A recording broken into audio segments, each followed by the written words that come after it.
Hey everybody, John Grauman with The Agency here, and back with another market update. So we've just come out of August, which is typically, historically, the slowest month of the year, and guess what? This year was no different. Pretty slow in August. A lot of people are traveling, a lot of people on vacation. Most families that wanted to move to get into position for new schools already did that because kids are back in school. Thank God for that. But the market's a little sluggish right now. Obviously, people are still trying to wrestle with ULA and what to do with home sales that are north of $5 million.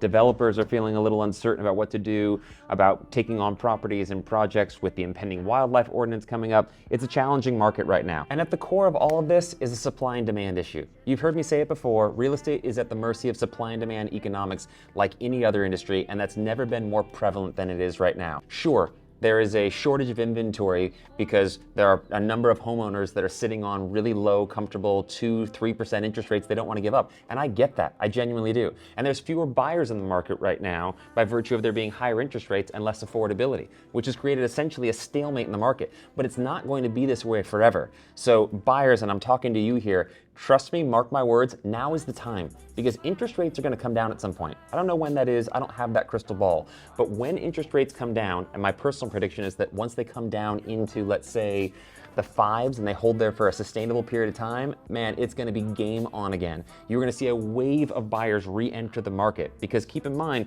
even though we're going through this correction and there's fewer transactions right now, it hasn't changed the demand for housing. It's just made the demand pent up. And the longer it stays this way, the more pent up it gets. And when there's finally a release, you're gonna see a bunch of buyers enter the market, and that competition for housing, for inventory, is gonna send prices upward, and that's gonna be the start of the next boom. So everybody that's waiting for prices to come down, I don't know if they're gonna come down anymore. We've seen maybe a 5-10% adjustment here in LA, and that might be all that we see. Again, think about it this way, real estate's a commodity like anything else. Well, what happens when there's less of that commodity? Its price goes up, or in this case, at least stabilizes. I was talking to Tom Ferry last week, and he was saying that 1 out of every 4 consumers are projected to sell their house in the next 3 years. That's huge. So don't be confused. A deceleration of appreciation is not the same thing as depreciation. I don't know that we're gonna see any more depreciation than we have right now. So if you're interested in buying or selling a home, I'd love to have a further conversation with you about it. Please feel free to DM me or reach out to me directly. I look forward to speaking with you soon.